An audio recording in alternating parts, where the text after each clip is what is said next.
अगर चंद्रमा पृथ्वी का चक्कर लगाता है और पृथ्वी सूर्य के इर्द गिर्द घूमती है, तो सूर्य किसके चारों तरफ घूमता है?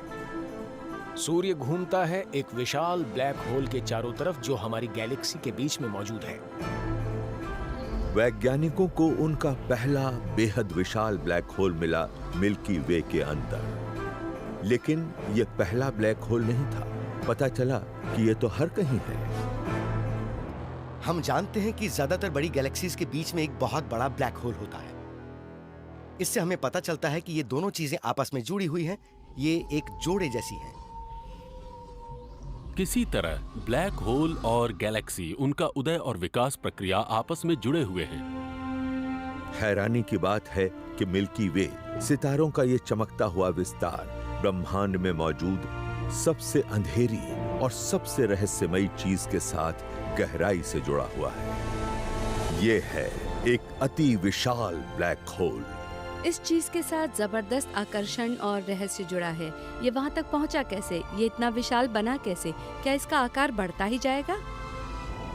हमारी गैलेक्सी की उत्पत्ति के बारे में पता लगाने के लिए हमें पहले ये जानना होगा कि इसे इसका ब्लैक होल कैसे मिला।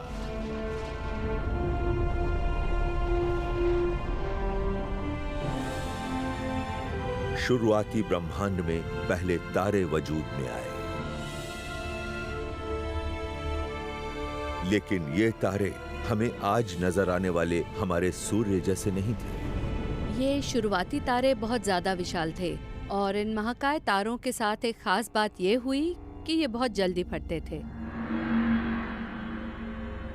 कुछ करोड़ साल में ही सबसे बड़े तारों का हाइड्रोजन ईंधन खत्म हो गया और उन्होंने दम तोड़ दिया।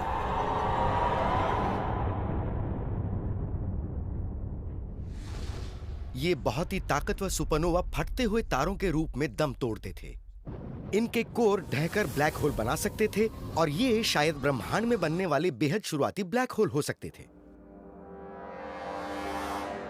ये ब्लैक होल शुरू में छोटे रहे होंगे, फिर अरबों साल के दौरान ये चीजों को निगलते हुए आकार बढ़ाते रहे और आज हमारी आकाश गंगा के केंद्र में मौजूद है। ये थ्योरी वैसे तो पुख्ता है, लेकिन इसमें एक कमी है। एस्ट्रोनॉमर्स को एकदम शुरुआती ब्रह्मांड में बेहद चमकदार रोशनियां मिली। ये तारे नहीं हैं, इन्हें कहा जाता है क्वेजार। क्वेजार को आप एस्ट्रोनॉमी का खलनायक कह सकते हैं। जब हमने इन्हें शुरू में ढूंढा तो हम सोच में पड़ गए कि कोई चीज इतनी ऊर्जा कैसे छोड़ सकती है। इतनी ऊर्जा से तो पूरे ब्रह्मांड को रोशन किया जा सकता है। बेशक ये क्वेजार हमारे सोलर सिस्टम से छोटे हैं, लेकिन न जाने कैसे इनकी रोशनी 100 मिली जुली गैलेक्सीज से भी ज्यादा है।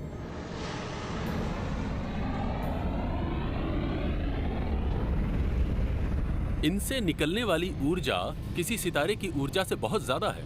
हम इस तरह की ऊर्जा के पैदा होने के एक ही तरीके से वाकिफ हैं, और वो है एक विशाल ब्लैक होल में मैटर की विशाल मात्रा का ढहना। तब हमें समझ आया, ओह माय गॉड, ये तो बहुत बड़े उफलते हुए ब्लैक होल हैं। तो ये किसी सितारे के जीवन के अंत में बनने वाले ब्लैक होल से भी कहीं बड़े हैं। हम किसी ऐसे ब्लैक होल के बारे में बात नहीं कर रहे हैं जिसका मास हमारे सूर्य से 5, 10 या 20 गुना बड़ा हो। हम एक ऐसे महाकाय की बात कर रहे हैं जिसका मास सूर्य के मुकाबले करोड़ों या अरबों गुना बड़ा हो। तो फिर ये आदिम ब्लैक होल आते कहां से हैं? ये तो इतने ज्यादा बड़े हैं कि शुरुआती फटते तारों की वजह से नहीं बन सकते। इनका निर्माण किसी और तरीके से हुआ होगा। सितारे पहले बने और फिर उनके इकट्ठे होने से गैलेक्सीज का निर्माण हुआ। इस थ्योरी में काफी बदलाव की जरूरत है। कहीं ब्लैक होल का नंबर पहले तो नहीं है, कहीं ये तमाम रचनाओं की शुरुआत तो नहीं है, कहीं इसी ने तो मिल्की वे, तारों और हमें जन्म नहीं दिया।